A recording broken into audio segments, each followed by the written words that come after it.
سر اگر دیکھا جائے کہ جو دہشت گردی ہوتی ہے یا ملک میں اس وقت جیسے بارش کی صورتحال ہے، فلڈ آتا ہے، کچھ بھی ہوتا ہے، دہشت گردی کے ٹائم بھی جس وقت جنگ کی بات ہوتی ہے تو وہ ہماری فوج جنگ لڑتی ہے، ہمارے نوجوان شہید ہوتے ہیں. پھر جس طرح فلڈز آتے ہیں اس میں بھی ہماری پاک فوج جو جا کے لوگوں کو ریسکیو کرتی ہے. سر گورنمنٹ اس دوران کیا کر رہی ہے سوائے اس وقت شوگر امپورٹ ایکسپورٹ کے، مہنگائی بڑھانے کے یا اڈیالہ جیل پر نظریں جمانے کے؟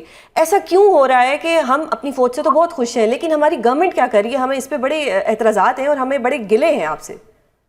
دیکھیے، سب سے پہلی بات تو یہ ہے کہ سول ادارے جو ہے وہ بے فعال ہے، اور اس کے بعد وفاق کے بعد صوبوں کا کام آ جاتا ہے. اب وفاق کے زیر اثر جو ایریاز ہیں اور جس میں خصوصاً اسلام آباد، آپ اسلام آباد کی شدید ترین بارش میں پچھلے ایک ہفتے میں الحمدللہ آپ کے سامنے ہے ہر چیز، اور کوئی ایسا واقعہ رپورٹ نہیں ہوا، نہ ہی اس طرح کا کہ جہاں کہیں کوئی پانی کھڑا ہو گیا ہو، کوئی ایسا انفراسٹرکچر کو نقصان ہو گیا ہو. پنڈی میں تو بہت نقصان ہوا ہے، اسلام آباد کے کچھ ایلیٹ سیکٹرز ہیں جو بچ گئے ہیں.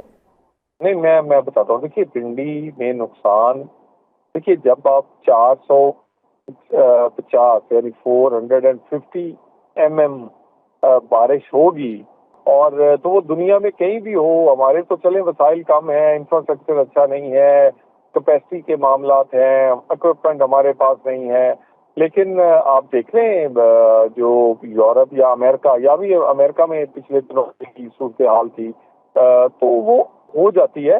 لیکن سر ہم پنجاب امریکہ میں، کا کمپیریزن پاکستان کے ساتھ تو نہیں کر سکتے. نہیں، میں اسی پہ آ رہا ہوں نا. میں نے آپ کا جب کہا ہے کہ جب بارش حد سے زیادہ ہو جاتی ہے، جو کہ آپ کی انکیلکولیٹڈ، یا میرا مطلب ہے بالکل ہی آپ کے اندازوں سے زیادہ. اب پنجاب ہے، آپ مجھے جس طرح وزیر اعلیٰ وہاں ایکٹیو ہیں، آپ کوئی شہر آپ بتائیں جہاں پر بارش ہوئی ہو اور چند گھنٹے میں وہاں پانی نہ نکلا ہو. باقی کیجویلٹیز بڑی افسوسناک ہیں. اس میں آپ کو پتہ ہے لوگوں کے کئیوں کے گھر جو کہ خستہ حال ہوتے ہیں، وہ انفارچونیٹلی اس میں انسیڈنٹ ہوئے ہیں. کچھ ایک آدھ انسیڈنٹ پانی کے ریلے سے ہوا ہے کہ وہ جانے گئی رستے ہیں میں سر، بالکل. جی. لیکن دیکھیے، یہ تو میں آپ کو اس لیے اگزامپل امریکہ کی دے رہا ہوں کہ جن کے پاس اتنے وسائل ہیں، اتنا بہترین انفراسٹرکچر ہے، وہاں لیکن پہ سر بھی وہاں پہ اقدامات ہوتے ہیں. ہم پاکستان کی تاریخ اٹھا یہاں کے پہ بھی دیکھیں تو اقدامات 70 سالوں سے یہی ہو رہا ہے، اور شاید آنے والے سالوں میں بھی یہی ہوگا، لیکن کچھ اس طرح کا ہمارے پاس بیک اپ نہیں ہوتا. جیسے اب F8 کی سڑک بیٹھ گئی ایک بارش میں ہی، سرینا میں جو ایک انڈر پاس بنایا گیا اس میں پانی کھڑا ہو گیا. تو یہ سر پھر کس طرح کا انفراسٹرکچر ہے ہمارا؟ میں شہزان، میں آپ کو چاہوں گا کہ آپ ذرا کسی دن یہ سوشل میڈیا کی خبریں جو ہیں اس پہ نہ جائیں. میں نے آج بھی ٹویٹ کی ہے، جو آپ پہلے میں بات کر لیتا ہوں. F8 F9 والا جو برج انڈر پاس ہے، میں نے اس کی ویڈیو پوسٹ کی ہے، جو کہ رات بنائی گئی ہے جب یہ سوشل میڈیا پہ بات ہونی شروع ہوئی، اور اب بارش اس وقت ابھی ہو رہی تھی. وہ میں نے ٹویٹ کی ہے. اور اس پہ جس سڑک کے حصے میں کہتے ہیں کہ پانی کی وجہ سے خراب ہوئی ہے، اس کا کوئی لینا دینا نہیں ہے اس انڈر پاس اوور ہیڈ سے. اس کے بعد آ گیا سرینا والا، جسے ہم جناح اسکوائر کہتے ہیں.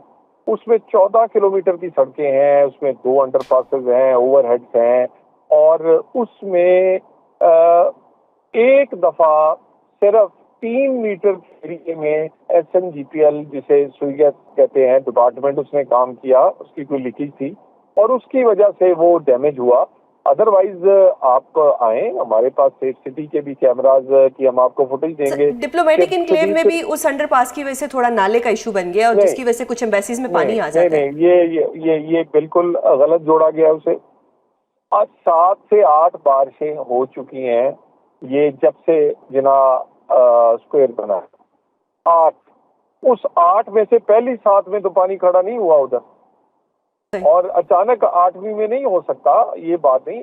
اصل میں بس میں کیا کہوں، لوگ کیونکہ سپیڈ کو میچ نہیں کر سکتے، کوالٹی کو میچ نہیں کر سکتے، تو وہ پھر اس طرح کی چیزیں کوئی کہیں نہ کہیں سے سوشل میڈیا پہ آ جاتی ہیں. میں آپ کو کہوں گا کسی وقت آئیں، آپ کو جناح اسکوائر اور اسی طرح ہی طیب اردگان صاحب کے نام کا جو ہم نے F9 والا انڈر پاس اوور ہیڈ بنایا ہے، کسی وقت میں آپ کو دکھاتا ہوں. بلکہ بارش میں آئیں کسی وقت بالکل تو ٹھیک ہو دیکھیں گیا اس سر. میں. بالکل ٹھیک سر. ایک پی ٹی آئی کی بات کرنا چاہوں گی. ڈاکٹر یاسمین راشد صاحبہ کی کچھ طبیعت ناساز تھی. مریم نواز صاحبہ خود ایک فیمیل ہیں. بشرا بی بی کی بھی ایک گلہ آتا ہے کہ جی ان کے سیل کی لائٹ بند کر دی جاتی ہے. ڈاکٹر یاسمین کو خدا نہ خواستہ اگر کچھ ہو جاتا ہے تو یہ تو حکومت کے لیے بڑا مسئلہ بن جائے گا. تو ایسا کیا ہو سکتا ہے کہ کچھ گڈ جیسچر دیا جائے اور ان کو بیل دے دی جائے؟ دیکھیے ایک تو اللہ تعالیٰ نے صحت تندرستی دے، وہ خاتون تو ہیں اور خواتین کا بہت احترام ہے، لیکن وہی لیڈ کر رہی تھی 9 مئی والا، اور اس کے بعد بیل والا جو ایشو ہے وہ تو عدالت نے دے دی. لیکن سر 9 مئی پہ ان لوگوں کو تو بخش دیا گیا جنہوں نے پریس کانفرنس کر دی. نہیں دیکھیے گزارش یہ ہے نا، یہ بھی آپ کے کہنے والی بات ہے نا کہ بیوزوں نے بخش دیا گیا، لیکن یہ تو کہنا کہ چلیں آپ یہ تو الزام یہ بھی بتائیں کہ یہ بھی تو لوگ گئے تھے نا، یہ جو گئے ہیں وہی سزائیں بھگت رہے ہیں، اور اس کے بیل کے لیے وہ اگر کورٹ میں جائیں اور یہ گراؤنڈ لیں جو ان کی بیماری والی ہے تو سر گراؤنڈ انہوں نے لیا ہوا ہے، میڈیکل گراؤنڈ پہ ان کی بیل فائل ہو چکی ہے. بس اگر ہو چکی ہے دیکھیں یہ کورٹ نے فیصلہ کرنا ہے، اور کورٹ اگر اس پہ بہتر فیصلہ کر سکتی ہے. صحیح سر. اور سر 15 دن میں 2 دفعہ تیل کی قیمتیں بڑھتی ہیں، پھر شوگر امپورٹ ہوتی ہے، ایکسپورٹ ہوتی ہے. ماضی میں آپ کی گورنمنٹ نے تیل کی قیمتوں پہ بہت زیادہ جو ہے کرٹیسزم کیا ہوا ہے، شوگر امپورٹ ایکسپورٹ پہ بھی کیا ہوا ہے، پھر یہ اچانک سے آپ کے دور حکومت میں ہو رہا ہے. دیکھیے تیل ایک تو ڈالر کی قیمت جو بہت فرق پڑا ہے، پھر اس کے بعد جو اتار چڑھاؤ ہے یہ ایڈجسٹ 15 دن بعد ہوتا ہے. لیکن میں تو اوور آل انڈیکیٹرز آپ دیکھیں نا، سب سے بڑا انڈیکیٹر جو آپ کا اکانومی کا ہوتا ہے وہ آپ کی اسٹاک ایکسچینج ہے، وہ اس وقت 1,40,000 ہے، جو کبھی کسی نے سوچا بھی نہیں تھا. آپ کی اس وقت انفلیشن جو ہے وہ لوگوں کا جو اندازہ تھا اس سے نیچے ہے، سنگل ڈیجٹ میں بھی وہ نیچے ہے کافی. اس کے بعد آپ انٹرسٹ ریٹ نیچے آ رہے ہیں، ہمارے جو کیا کہتے ہیں اسٹیٹمنٹ کے ریزروز ہیں وہ بڑے ہیں، اور اسی طرح ہی بہت سارے ہماری ریٹنگ جو ہے، رینکنگ اور ریٹنگ جو ہے ایز اے ملک پاکستان کی وہ بہتر ہوئی ہے. تو اکانومی تو بہتر ہو رہی ہے. یہ والی جو چیزیں یہ ہر اکانومی میں ایڈجسٹ ہوتی ہیں. ہمارے ہاں خبر بن جاتی ہے، بہت جگہ تو پٹرول کی یہ قیمتیں جب ایڈجسٹ ہوتی ہیں تو خبر نہیں بنتی. صحیح سر. مسنگ پرسنس کا ایک ایشو ہے پاکستان میں کافی عرصے سے ہے، سپریم کورٹ میں بھی وہ زیر بحث ہے. ابھی بھی جو بلوچ خواتین ہیں وہ اس وقت اسلام آباد پریس کلب کے سامنے بیٹھی ہوئی ہیں. آپ کو پتہ ہے کہ اسلام آباد میں بارش بھی ہو رہی ہے لیکن سٹل وہ وہاں بیٹھی ہوئی ہے. تو حکومت اس سارے معاملے کو کس طرح سے نمٹے گی اور کس طرح سے دیکھتی ہے اس سارے معاملے کو؟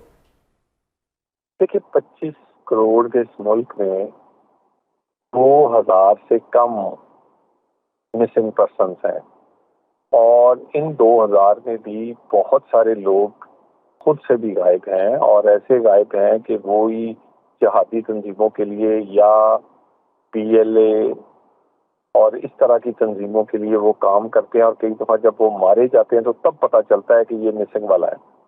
تو اسی طرح یہ 2,000 میں ہر قسم کی وہ لاپتہ افراد جو ہیں وہ آ جاتے ہیں. میں بڑی ذمہ داری سے آپ کو بھی یہ کہہ سکتا ہوں کہ بہت ہی وہ ممالک جن کی ایگزامپل دیتے ہیں ہم کہ ان کا بڑا اچھا سسٹم ہے، وہاں بھی مسنگ پرسن اس سے زیادہ ہوں گے. یا مسنگ پرسن کا چند ایک کا ایشو ہوگا لیکن اس کو ایشو بنایا جاتا ہے. یہ میں آپ کو 25 کروڑ لوگوں میں سے 2,000 کی ایگزامپل دے رہا ہوں، جس میں سے کوئی لوگ ملک سے باہر بھی چلے گئے ہیں، کوئی کسی نہ کسی وجہ سے خود سے غائب ہو گئے ہیں، کوئی ہو سکتا ہے کہ کسی کو پتہ نہ چلا ہو، کہیں گئے ہوں تو واپس نہ آ سکے ہوں کسی اور وجہ سے. تو یہ مسنگ پرسنس کا ایشو جو ہے یہ انفارچونیٹلی کئی دفعہ ٹھیک ہے کئی لوگوں کی کو اس کی تکلیف پہنچی ہوگی، جینون ہوں گے، لیکن زیادہ تر اس کو ایک ایشو بنایا جاتا ہے، فنڈنگ کی جاتی ہے، NGOز اس میں کام کرتی ہیں، اور یہ 25 کروڑ میں 2,000 سے کم ہیں. اور یہ میں آپ کو کہوں گا آپ ذرا ترقی یافتہ ممالک کے نکالیں یہی فگر تو آپ کو پتہ چلے گا کہ ہماری ریاست میں اس طرح کے علاج جس میں دہشت گردی، جس میں ایسے گروپس بن جاتے ہیں کہ لوگ بچے اپنے گھروں کو بغیر بتائے چلے جاتے ہیں. تو میرا خیال ہے اس کو ذرا اوور پلے کیا جاتا ہے. صحیح سر. ایک آخری سوال، پہلے تو گنڈا پور صاحب نے کہہ دیا کہ جی تحریک جو ہے 90 روز میں ہوگی، اس سے شاید حکومت کو کوئی فائدہ ہوا ہوگا. پھر ایک طرف سے آتا ہے کہ جی 5 اگست کو ہوگی. اگر خان صاحب کے بیٹے آتے ہیں والد صاحب سے ملاقات کے لیے یا تحریک کے لیے، تو کیا گورنمنٹ اس دوران کوئی ایسی مشکلات ان کے لیے پیدا کرے گی کہ وہ پاکستان نہ آ سکیں؟ بالکل وہ آئیں گی، اپنے والد سے ملے، انہیں ملنا چاہیے، لیکن وہ تو جب ان کا والد وزیر اعظم تھا تب بھی نہیں آتے تھے، تو اب تو انہیں پہلے آ جانا چاہیے تھا. بڑی دیر کر دیا انہوں نے یہ سوچتے سوچتے کہ انہیں آنا چاہیے. بالکل آئیں. تو اب اگر وہ آئیں گے تو حکومت کی طرف سے کوئی رکاوٹ نہیں ہوگی؟ کوئی رکاوٹ نہیں. ایک لا ایک ہے، اس میں رہتے ہوئے جو مرضی کریں درست. اور اپنے والد سے ملے. اور پاکستان میں ہر قسم کے ہم ویزا جاری کرتے ہیں، یا ہمارے جو لوگ ڈیول نیشنل آتے ہیں وہ آئیں، جو مرضی کریں، لیکن قانون کے اندر رہتے ہوئے جو مرضی کریں. اس کو ایک اتنا بڑا ایشو تو ایسے بنا دیتے ہیں جیسے ان بچوں نے آ کے پتہ ہی نہیں کیا کر دینا ہے، بہنوں نے کچھ نہ کر سکیں. سر دراصل رانا صاحب نے کہہ دیا تھا نا کہ گرفتار کر لیں گے، تو ہم نے سوچا کہ آپ سے بھی یہ سوال کر لیتے ہیں. بہنیں نہ کر سکی، بیوی نہ کر سکی، وزیر اعلیٰ نہ کر سکا، پوری اسمبلی توڑ دی، 2 حکومتیں وہ نہ کر سکیں، قومی اسمبلی سے استعفے دے دیے وہ نہ، اس سے کوئی 26 نومبر 9 مئی سے ان کو فائدہ نہ ہو سکا. تو اس سے کیا ہوگا؟ بہرحال آنا چاہیے، انہیں پہلے آ جانا چاہیے تھا. چلے دیر آئے درست آئے ضرور. بہت شکریہ سر پروگرام میں اپنا قیمتی وقت دینے کے لیے.